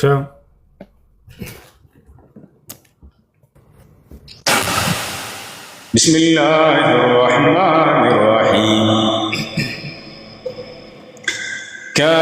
كافها يا عين صاد ذكر رحمة ربك عبده زكريا إذ نادى ربه نداء خفيا قال رب إني وهن العظم مني واشتعل الرأس شيبا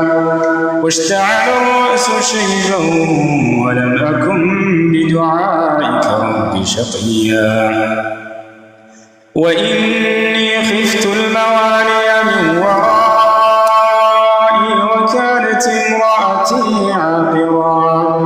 وكانت امرأتي عاقرا فهب لي من لدنك وليا يرثني ويرث من آل يعقوب واجعله رب رضيا يا زكريا إنا نبشرك بغلام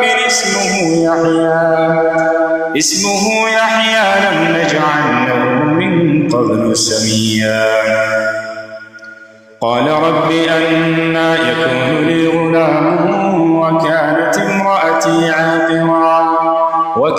امرأتي عاقرا وقد بلغت من الكبر عتيا قال كذلك قال ربك هو علي هين وقد خلقتك من قبل ولم تك شيئا قال رب اجعل لي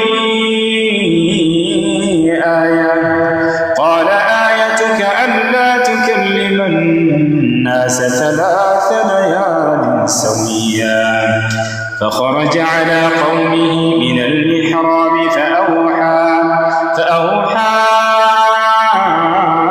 إليهم أن سبحوا بكرة وعشيا يا يحيى خذ الكتاب بقوة وآتيناه الحكم صبيا وحنانا من لدنا وزكاة وكان تقيا وبرا بوالديه ولم يكن جبارا عصيا وسلام عليه يوم ولد ويوم يموت ويوم يبعث حيا واذكر في الكتاب مريم إذ انتبذت من أهلها مكانا شرقيا فاتخذت من دونهم حجابا فأرسلنا إليها روحنا فتمثل لها بشرا سويا قالت إني أعوذ بالرحمن منك إن كنت تقيا قال إنما أنا رسول ربك لأهب لك غلاما زكيا قالت أنى يكون لي غلام ولم يمسسني بشر ولم أك بغيا قال كذلك قال ربك هو علي هين ولنجعله آية للناس ورحمة منا وكان أمرا مقضيا فحملته فانتبذت به مكانا قصيا فأجاءها المخاض إلى جذع النخلة قالت يا ليتني مت قبل هذا وكنت نسيا منسيا فناداها من تحتها ألا تحزني قد جعل ربك تحتك سريا وهزي إليك بجذع النخلة تساقط عليك رطبا جنيا فكلي واشربي وقري عينا فإما ترين من البشر أحدا فقولي إني نذرت للرحمن صوما فلن أكلم اليوم إنسيا. فأتت به قومها تحمله قالوا يا مريم لقد جئت شيئا فريا يا أخت هارون ما كان أبوك امرأ سوء وما كانت أمك بغيا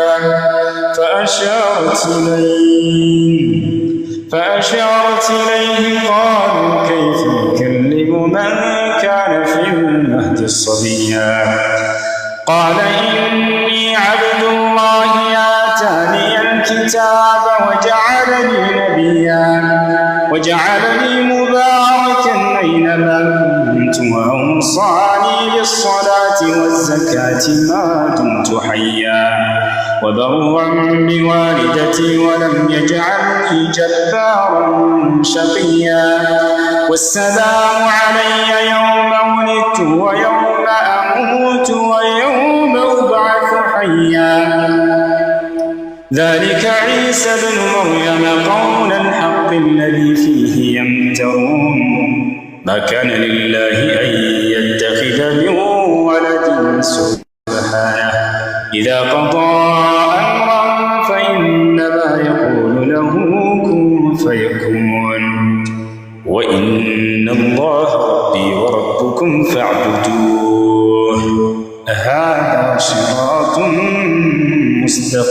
مستقيم فاختلف الأحزاب من بينهم فويل للذين كفروا من مشهد يوم عظيم أسمع بهم وأبصر يوم يأتوننا لكن الظالمون اليوم في ضلال مبين وأنذرهم يوم الحسرة إذ قضي الأمر وهم في غفلة وهم لا يؤمنون إنا نحن نرث الأرض ومن عليها وإلينا يرجعون واذكر في الكتاب إبراهيم إنه كان صديقا نبيا إذ قال لأبيه يا أبت لم تعبد ما لا يسمع ولا يبصر ولا يغني عنك شيئا يا أبت إني قد جاءني من العلم ما لم يأتك فاتبعني يهدك صراطا سويا يا أبت لا تعبد الشيطان إن الشيطان كان للرحمن عصيا يا أبت إني أخاف أن يمسك عذاب من الرحمن فتكون للشيطان وليا قال أراغب أنت عن آلهتي يا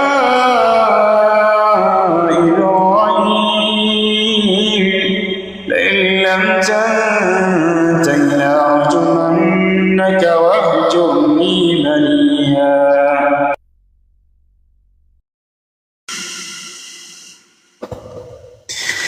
قال سلام عليك سأستغفر لك ربي إنه كان بي حفيا وأعتزلكم وما تدعون من دون الله وأدعو ربي عسى ألا أكون بدعاء ربي شقيا فلما اعتزلهم وما يعبدون من دون الله وهبنا له إسحاق ويعقوب وكلا جعلنا نبيا ووهبنا لهم من رحمتنا وجعلنا لهم لسان صدق عليا واذكر في الكتاب موسى إنه كان مخلصا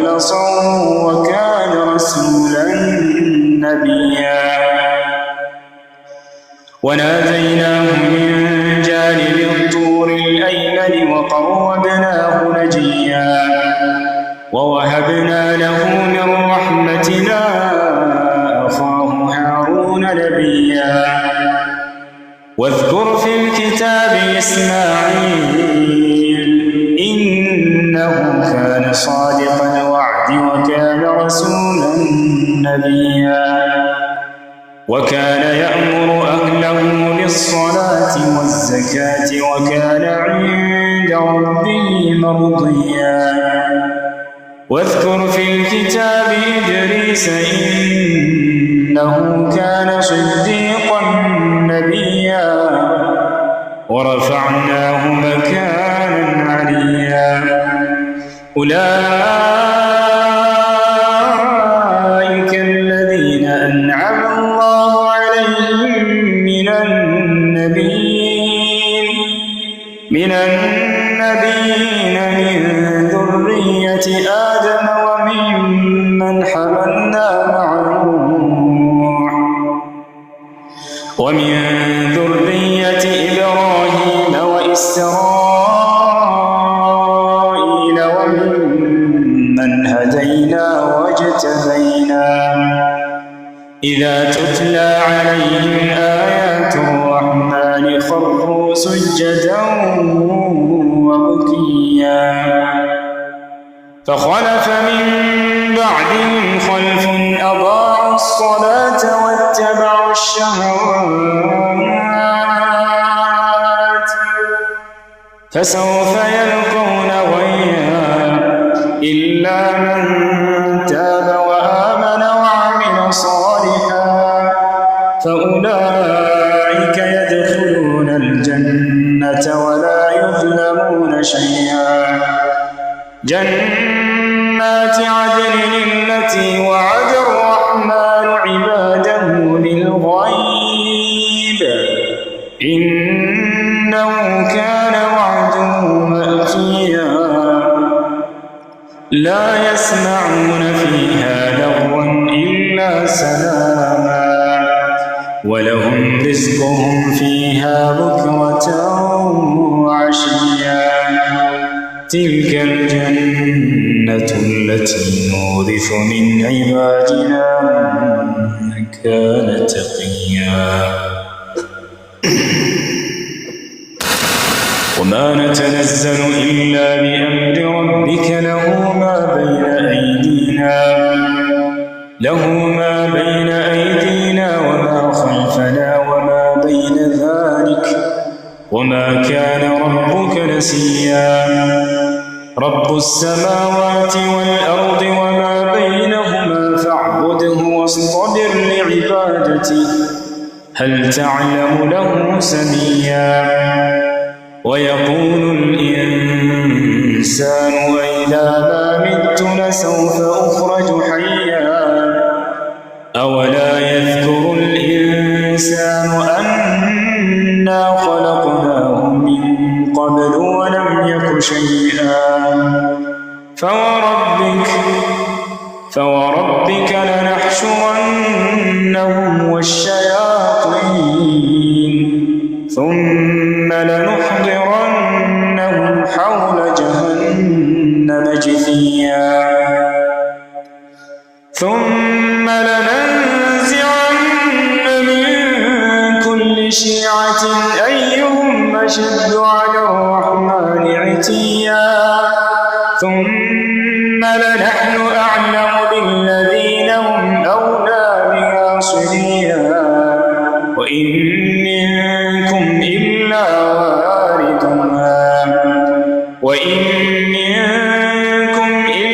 واردها كان على ربك حتما مقضيا ثم ننجي الذين اتقوا ونذر الظالمين فيها جثيا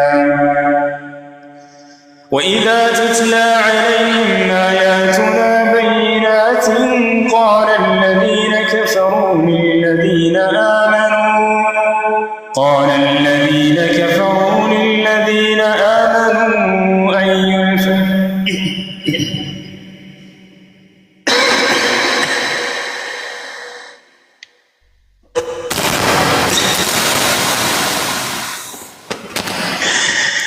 وإذا تتلى عليهم آياتنا بينات قال الذين كفروا للذين آمنوا أي الفريقين خير مقاما وأحسن نديا وكم أهلكنا قبلهم من قرن هم أحسن أثاثا ورئيا قل من كان في الضلالة فليمدد له الرحمن مدا حتى إذا رأوا ما يوعدون إما العذاب وإما الساعة فسيعلمون من هو شر مكانا وأضعف جندا ويزيد الله الذين اهتدوا هدى والباقيات الصالحات خير عند ربك ثوابا وخير مردا أفرأيت الذي كفر بآياتنا وقال لأوتين مالا وولدا أطلع الغيب أم اتخذ عند الرحمن عهدا كلا سنكتب ما يقول ونمد له من العذاب مدا ونرثه ما يقول ويأتينا فردا واتخذوا من دون الله آلهة ليكونوا لهم عزا كلا سيكفرون بعبادتهم ويكونون عليهم ضدا ألم تر أنا أرسلنا الشياطين على الكافرين تؤزهم أزا فلا تعجل عليهم إنما نعد لهم عدا يوم نحشر المتقين إلى الرحمن وفدا ونسوق المجرمين إلى جهنم وردا لا يملكون الشفاعة إلا من اتخذ عند الرحمن عهدا وقالوا اتخذ الرحمن ولدا لقد جئتم شيئا إدا تكاد السماوات يتفطرن منه وتنشق الأرض وتخر الجبال هدا أن دعوا للرحمن ولدا وما ينبغي للرحمن أن يتخذ ولدا إن كل من في السماوات والأرض إلا آتي الرحمن عبدا لقد أحصاهم وعدهم عدا وكلهم آتيه يوم القيامة فردا إن الذين آمنوا وعملوا الصالحات سيجعل لهم الرحمن مدا فإنما يسرناه بلسانك لتبشر به المتقين وتنذر به قوما مدا وكم أهلكنا قبلهم من قرن هل تحس منهم من أحد أو تسمع لهم ركزا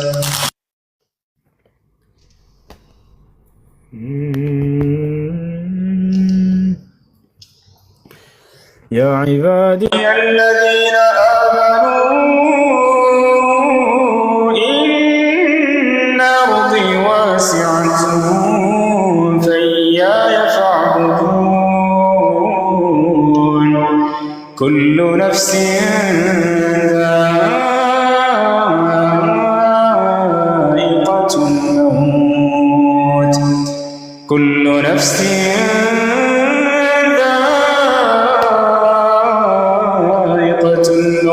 ثم إلينا ترجعون والذين آمنوا وعملوا الصالحات لنبوئنهم لنبوئنهم من الجنة غرفا تجري من تحتها الأنهار خالدين فيها نعم أجر العاملين يا عبادي الذين آمنوا إن أرضي واسعة فإياي فاعبدون كل نفس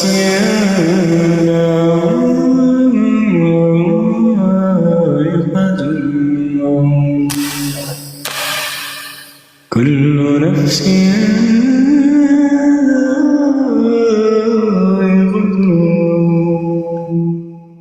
ثم إلينا ترجعون والذين آمنوا وعملوا الصالحات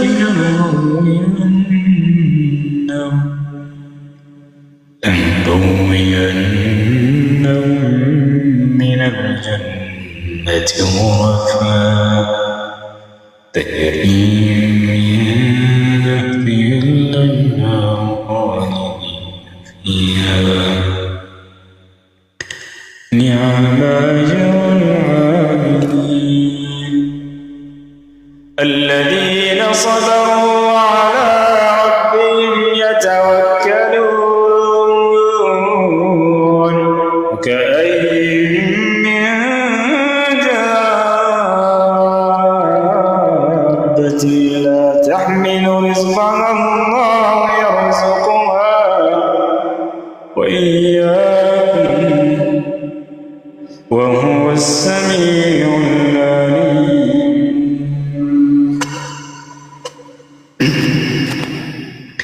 የነገውን የጁምዓ ኹጥባ ላንብብላችሁ።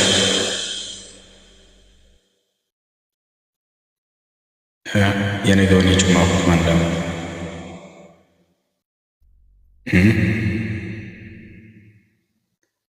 ላንብብላችሁ። ታዳምጣላችሁ ወይስ አታዳምጡ? የሚያዳምጥ ኮሜንት ላይ አሜን ይበላል። ታዳምጣላችሁ በሉ።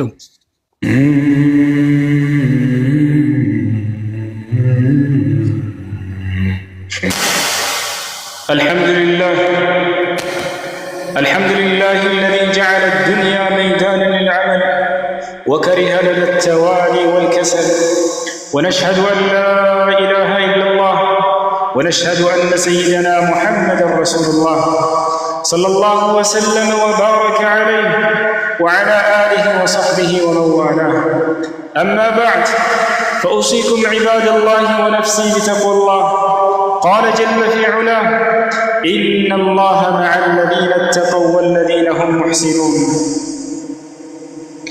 إن الله مع الذين اتقوا والذين هم محسنون أيها المؤمنون أتدرون ما الذي يطفئ العزيمة ويميت الهمة؟ إنه داء الكسل الذي يصد النفوس عن طاعة ربها ويسلب الأمم جهود أبنائها ويمنع ازدهارها وتقدمها. نعم ذلك هو الكسل الطريق إلى الفشل، فمن دام كسله خاب أمله.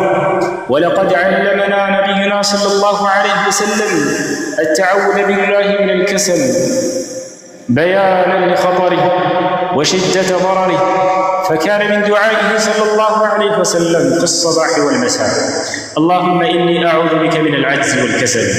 فحري بالمؤمن أن يتعوذ بالله من الكسل كل صباح ومساء مرددا دعاء خاتم الأنبياء صلى الله عليه وسلم رب أعوذ بك من الكسل.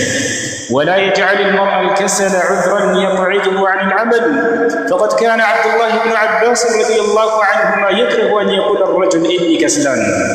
عباد الله، إن الإسلام دين يحب العمل ويكره الكسل. ألم تعلموا أن الله تعالى أمر أنبياءه بالعمل، فقال سبحانه وتعالى يا أيها الرسل كلوا من الطيبات واعملوا صالحا إني بما تعملون عليم. ونهى النبي صلى الله عليه وسلم عن التواكل والكسل، فقال اعملوا ولا تتكلوا. وقد رأى عمر بن الخطاب رضي الله عنه قوما قاعدين في المسجد فسألهم من أنتم؟ قالوا نحن المتوكلون. فنهرهم وقال لا يقعد أحدكم عن طلب الرزق ويقول اللهم ارزقني وقد علم أن السماء لا تمطر ذهبا ولا فضة. فاحذر يا عبد الله من الكسل وتجنب من أسبابه وأغلق دروبه وأبوابه، واحذر مصاحبة الكسالى فمن جالسهم غلبته غفلتهم. وصدق القائل لا تصحب الكسلان في حالاته كم صالح لفساد آخر يفسد، بل اصحاب المتميزين فإنهم يعرفون طريق النجاح يأخذون بيدك إليه. قال النبي صلى الله عليه وسلم الرجل على دين خليله فلينظر أحدكم من يخالل. قال سبحانه وتعالى يا أيها الذين آمنوا أطيعوا الله وأطيعوا الرسول وأولي الأمر منكم. أقول قولي هذا وأستغفر الله لي ولكم فاستغفروه إنه هو الغفور الرحيم. الحمد لله وحده والصلاة والسلام على من لا نبي بعده. أما بعد فيا أيها المؤمنون إن ديننا الحنيف يحب إظهار الحيوية والنشاط في كل شيء، ويكره إظهار التكاسل في أي شيء. فقد نظر عمر بن الخطاب رضي الله عنه إلى رجل مظهر للنسك متماوت متكاسل في عبادته فنهره وقال لا تمت علينا ديننا. وإن من أخطر أوجه الكسل أن يتكاسل المرء عن حضور صلاته، فمن أداها أصبح نشيطا طيب النفس، وإلا أصبح خبيث النفس كسلان. قال عليه الصلاة والسلام ومن التكاسل التباطؤ عن الفضائل، كما قال النبي صلى الله عليه وسلم ومن التكاسل التباطؤ عن الفضائل والزهد في النوافل وتقاعس المرء عن أداء واجبه تجاه الوطن والأسرة والوظيفة. قال النبي صلى الله عليه وسلم احرص على ما ينفعك واستعن بالله ولا تعجز. فكن حريصا يا عبد الله على وقتك، فالعمر معدود والوقت محدود والفرص تمر مر السحاب ولا يدركها إلا من نفض عنه التردد والكسل وجعل من يومه سلما لغده وسبيلا إلى رفعته، موقنا أن من أعمل الاجتهاد نال مراده، نال مراده. هذا وصلى اللهم وسلم على نبينا محمد خاتم المرسلين وعلى آله وصحبه والتابعين، وارض اللهم عن أبي بكر وعمر وعثمان وعلي وعن سائر الصحابة الأكرمين. اللهم إنا نعوذ بك من العجز والكسل والفتور عن العمل. اللهم يا سميع الدعاء ويا مجيب الرجاء ارزقنا توفيقا وتسديدا وأعمالا صالحة وأرزاقا واسعة وقلوبا شاكرة وألسنة ذاكرة. اللهم اجعلنا بك مؤمنين ولك عابدين وإليك منيبين، ولأسباب الكسل والتواني مجتنبين، وبوالدنا بارين وارحمهم كما ربونا صغارا يا أرحم الراحمين. اللهم احفظ دولة الإمارات العربية المتحدة وتولها برعايتك وحطها بعنايتك يا رب العالمين. اللهم احفظ بحفظك الشيخ محمد بن زايد رئيس الدولة وأدم عليه لباس السداد والحكمة ووفقه ونوابه وولي عهده النبي، والشيخ محمد بن راشد وولي عهده ونوابه وإخوانه وحكام الإمارات وأولياء عهدهم بكل خير ولما تحبه وترضاه يا رب العالمين. اللهم ارحم الشيخ زايد والشيخ راشد القادة المؤسسين والشيخ مكتوم والشيخ خليفة بن زايد والشيخ حمدان وشيخ الإمارات الذين انتقلوا إلى رحمتك، وادخلهم بفضلك فسيح جناتك، واشمل شهداء الوطن برحمتك وغفرانك. اللهم ارحم المسلمين والمسلمات الأحياء منهم والأموات. اللهم إنك تحب العفو فاعف عنا يا رب العالمين. اللهم لك الحمد على ما تفضلت به من غيثك وبسطته من خيرك ونشرته من رحمتك. اللهم زدنا من الغيث وجعلها سقيا رحمة عامة نافعة غير ضارة، غيثا مغيثا هنيئا مريئا تحيي به البلاد وترحم به العباد. عباد الله اذكروا الله العظيم الجليل يذكركم واشكروه على نعمه زدكم، واقم الصلاة. الله أكبر الله أكبر الله أكبر الله أكبر أشهد أن لا إله إلا الله أشهد أن لا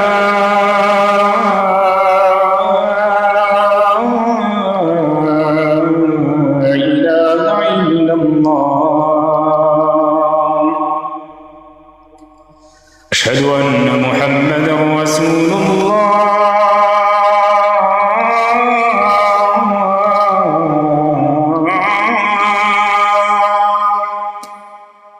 أشهد أن محمدا رسول الله حي على الصلاة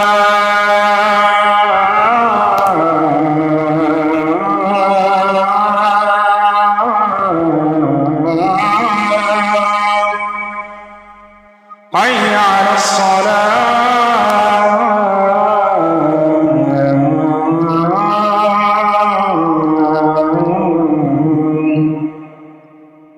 حي على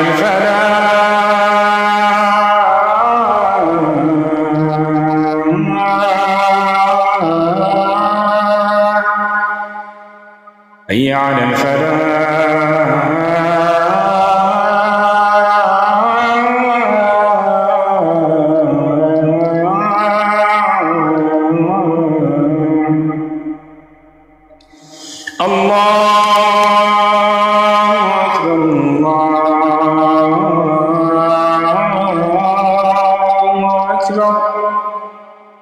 لا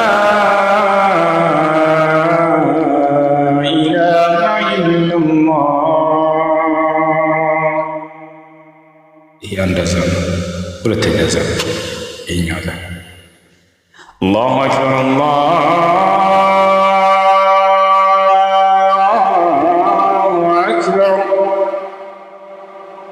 አላሁ አክበር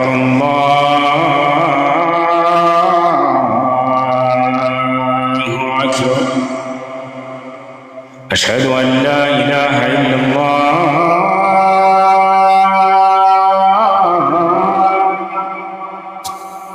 أشهد أن لا إله إلا الله إيه سورة لله إيه نازل الله أكبر الله أكبر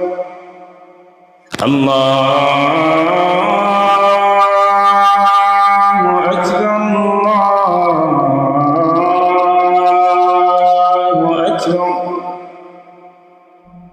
أشهد أن لا إله إلا الله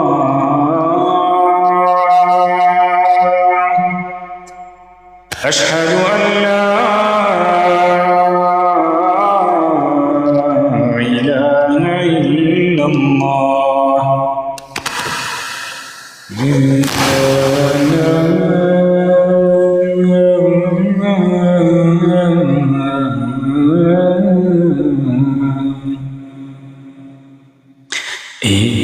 ሁላችንም ያደጋለች ልጅ እያለን የምናደርግበት ሀሳብ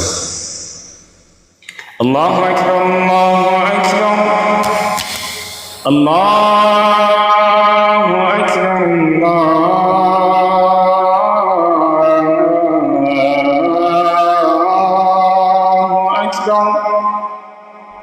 أشهد أن لا إله إلا الله أشهد أن لا إله إلا الله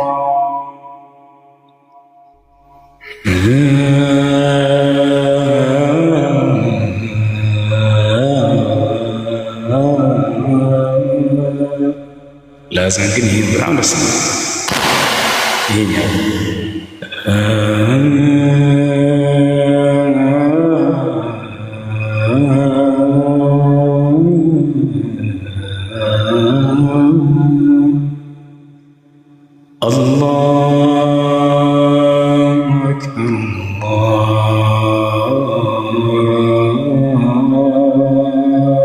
أكبر. حجاز ይባላል። የቢላል ድምፅ ቢላል ድምፅ በጣም ያምራል። ነቢ ሰለላሁ ዐለይሂ ወሰለም መስክረውለታል። እኛ ግን አልመሰከርንም። ነቢያችን ሰለላሁ ዐለይሂ ወሰለም ሙሩ ቢላልን ፈሊዩአዚን ቢናስ ፈኢነሁ አንዳ ሶውት፣ ቢላልን እዘዙት ለሰዎች አዛን ያድርግ እርሱ ከሁላቸው በላይ ድምፁ ያማረ ነውና አሉ። ቢላል በጣም ያምር ነበር ድምፁ። አላሁ አክበር አላሁ አክበር አላሁ አክበር አላሁ አክበር። ይሄ ነው አንደኛ። ሌላኛው ሀሳብ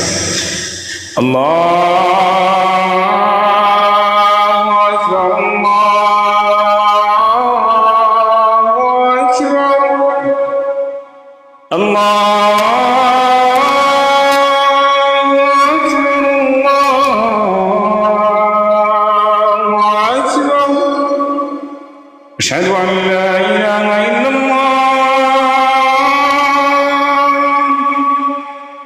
أشهد أن لا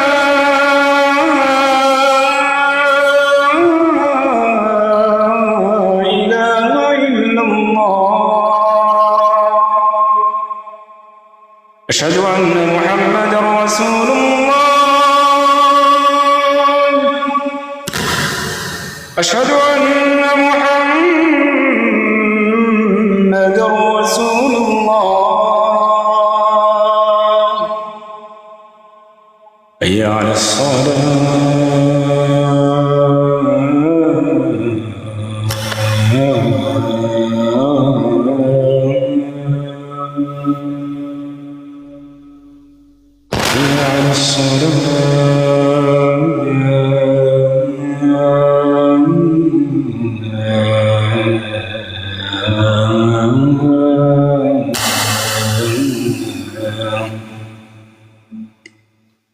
حي على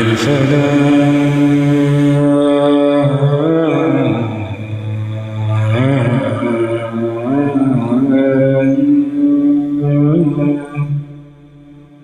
حي على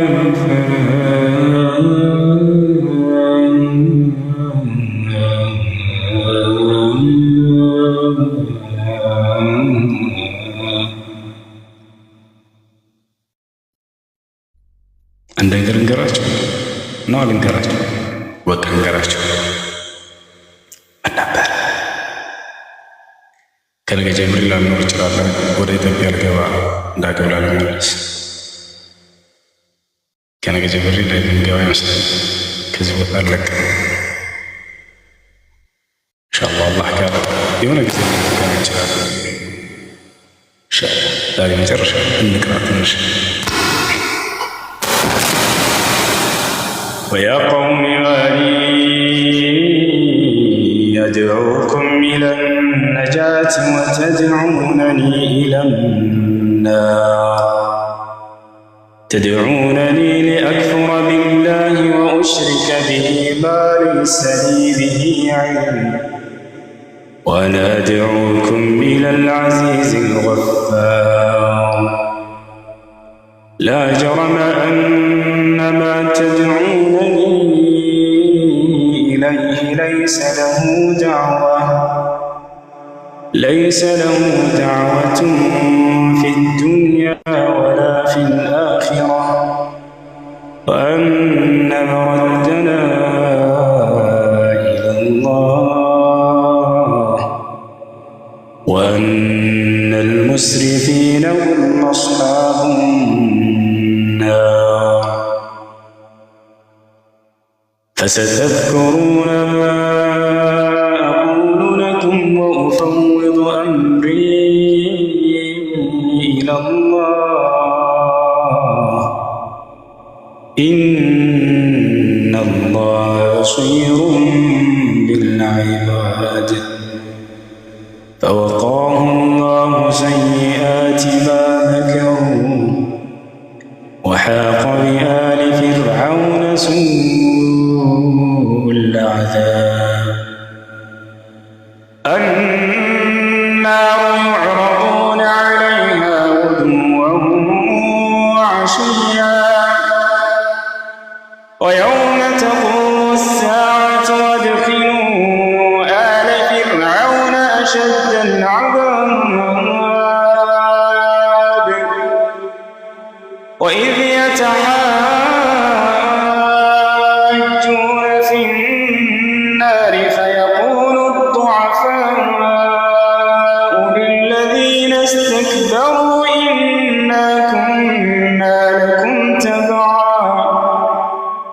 فهل أنتم مغنون عنا نصيبا من النار قال الذين استكبروا إنا كل فيها إن الله قد حكم بين العباد وقال الذين في النار لخزنة جهنم ادعوا ربكم يخفف عنا يوما من العذاب قالوا أولم تك تأتيكم رسلكم بالبينات قالوا بلى قالوا فادعوا وما دعاء الكافرين إلا في ضلال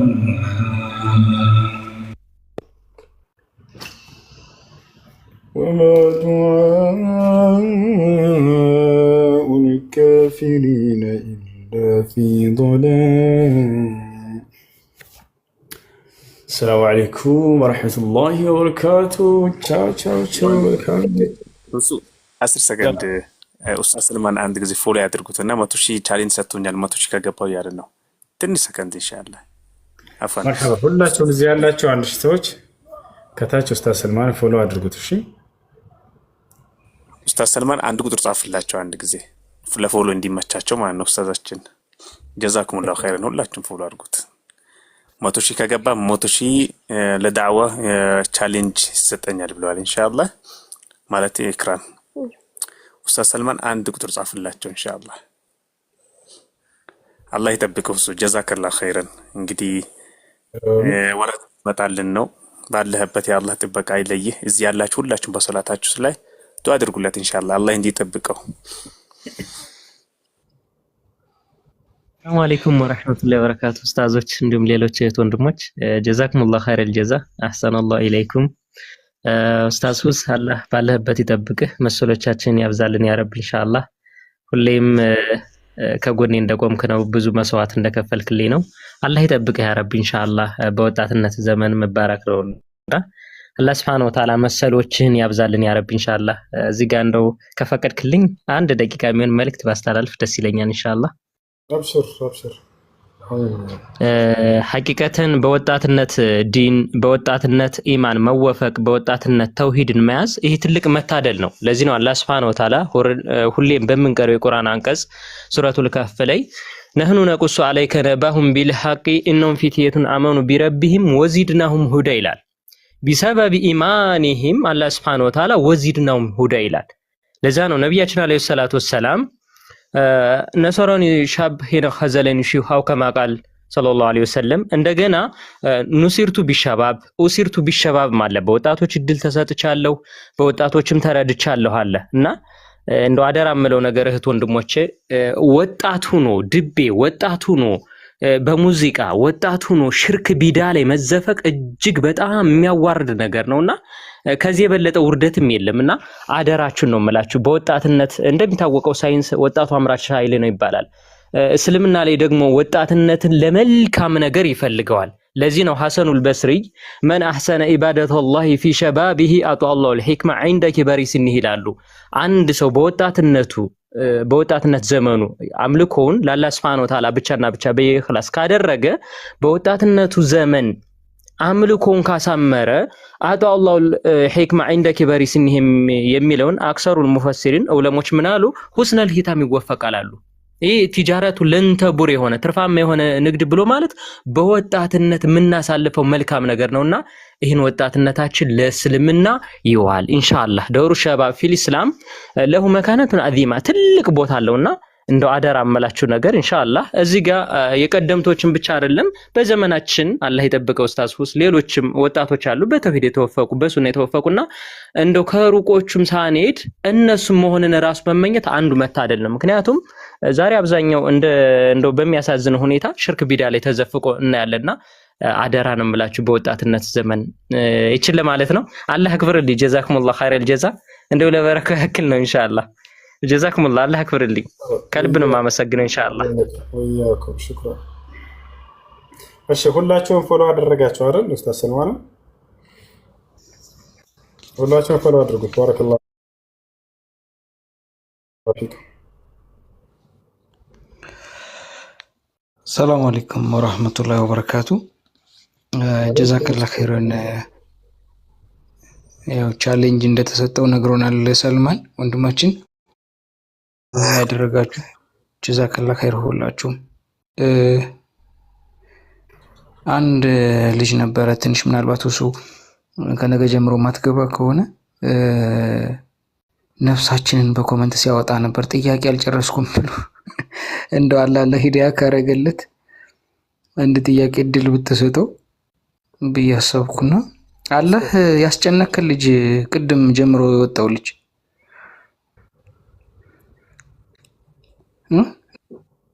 አለ ኮመንት ላይ እስቲ አላህ ለሂዳያ ካረገልህ ማለት ነው።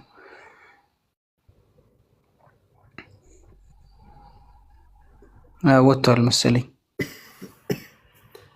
እሺ በትልቁ አድርጉት ሰልማን። ኢንሻአላህ እንግዲህ እነዚህ ፈንጨርጨር ያረኳቸው ናቸው ኡስታዝ። ለነዚህ ስራዎች ነው አግዛለሁ ያለኝና በዚሁ አጋጣሚ ኢንሻአላህ መጅሙዑል ፈትዋ ኢብኑ ተይሚያ እንደገና ሙግኒ የኢብኑ ቁዳማ አልመቅደሲ ረሂመሁላህ የነሱና በተለይ በሲሐቱ ለአቂዳና በሚንሃጁ ሰሊማ ማዕሩፍና ሙተበር የሆኑ ዑለማው ተውሂድ የሆኑ ኪታቦችን እፈልጋለሁና በዚሁ አጋጣሚ የሚመቻችሁ ካለ እንዲሁ ወቅፍ ማለት ለምሳሌ ያክል አሁን ከውጭ ወደ ኢትዮጵያ ስትገቡ ምን ሞጭ የማያስወጣችሁ ነገር ካለ ኢንሻአላህ እነሱን ነገር በጥብቅ ፈልጋቸዋለሁና ያው እነዚህ ፈንጨርጨር ያረኳቸው ናቸው። ለነዚህና ለመሰል ኪታቦች ያው ያግዘኛል። ከዛ አንፃር ነው። አላህ ያክብርልኝ። ጀዛኩሙላህ። መርሐባ መርሐባ። ወያኩም መርሐባ። ኡስታዝ ሰልማን በማንኛውም ነገር አግዙ። ባረከላሁ ፊኩም ልጆች።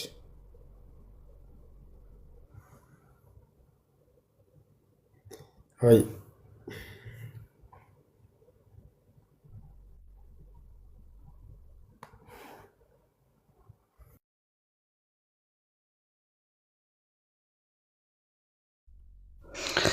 መርሐባ በሉ እናመሰግናለን። ሁሱ ትወጣለህ አሁን? ልወጣ ነው በቃ ኢንሻአላህ እዚህ እንገናኛለን። መርሐባ መርሐባ። ሰላም አለይኩም ወራህመቱላህ። ወአለይኩም ሰላም ወራህመቱላህ ወበረካቱ። ቻው ቻው ቻው። መልካም ጊዜ ይሁንላችሁ። በውስጥ እመጣለሁ እሱ 1 ደቂቃ እሺ። ልተኛ ኢንሻአላህ። ጠዋት እንገናኛለን ኢንሻአላህ። 1 ሚኒት። ሰላም አለይኩም። ወአለይኩም ሰላም ወራህመቱላህ ወበረካቱ።